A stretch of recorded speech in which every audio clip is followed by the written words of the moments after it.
Hi everyone. So, seeing as I done my PS5 game collection video, how about I do my Xbox game collections? So, without further ado, let's get started.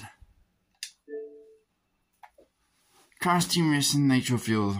Also it's all digital, as you can see. I've got the all digital Xbox Series S. Anyway, Crash Team Racing Nitro Fuel. Well, I actually prefer this game over Mario Kart because, well, it's a bit more. Mario Kart's very beginner friendly, and in this game you have to actually have skill to play it. And it actually has a pretty decent story mode as well. So yeah, that's basically all I got to say about that one. Mega Man Legacy Collection. Basically, it's just the original 6 Mega Man games in one collection. And you can do challenges and look at artwork, and it's pretty cool. Highly recommend that one. Rare Replay. This has 30 games on it. Plus you also do challenges and all that, similar to the Mega Man Legacy Collection.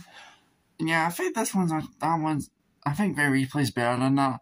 Because, well, a lot of the games on it, they're very, very, popular, like Banjo-Kazooie and Conker and all that.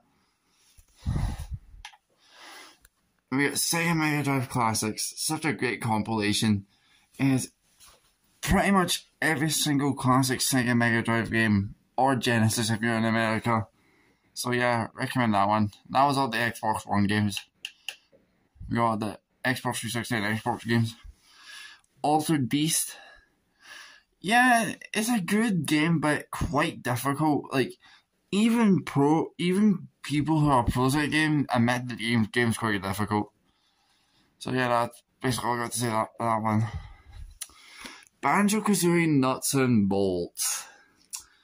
Yeah, not a very good game. It's just it's very, very repetitive and very, very boring.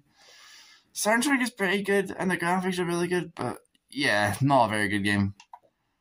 Banjo-Kazooie and Battlezone 2. Obviously, classics, everyone knows them. They're really good games, especially these ports. Just great games, not enough to say about them. They have the remake of Conker's Bad Fur Day, Conker Live and Reloaded. It's a pretty decent remake in terms of graphics, but the weirdest thing is they tried to censor the game and it made it less funny. Yeah, at least the graphics have been upgraded and the music is still the same, but I'd rather play the original, to be honest. Dig Dug. Come on. You can't go wrong with Dig Dug. Such a fun game. Pac-Man. Do I even need to say anything about Pac-Man? It's a classic. Everyone knows it. Great game. Lego Batman 2. It's a pretty good game. Not as good as the original in my opinion, but still pretty good. I like how it gives you options to play as other superheroes like Superman and Wonder Woman, unlike the first game which just had Batman characters. And the story is really good. And this is actually the first Lego game made by Traveller's Tales to have voice acting, which was pretty mind-blowing to see back in the day. Cameo.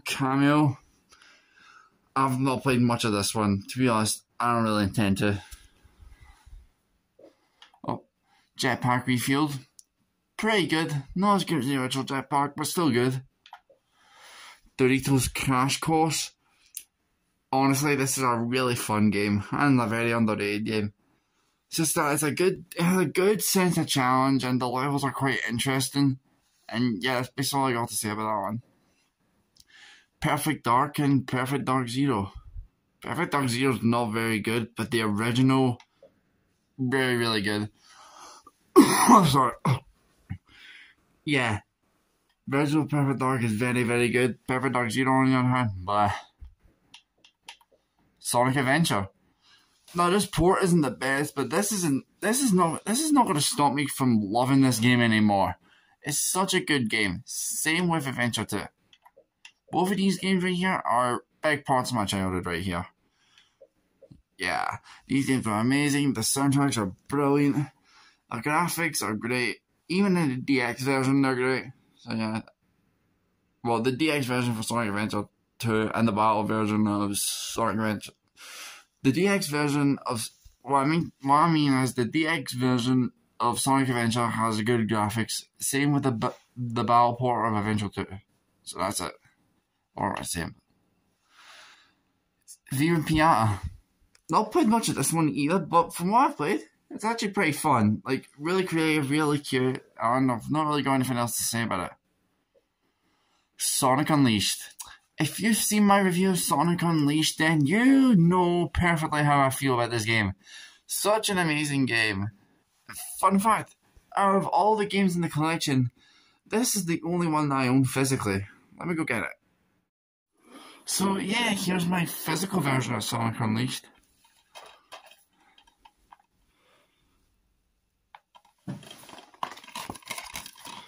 Here's the disc and the manual.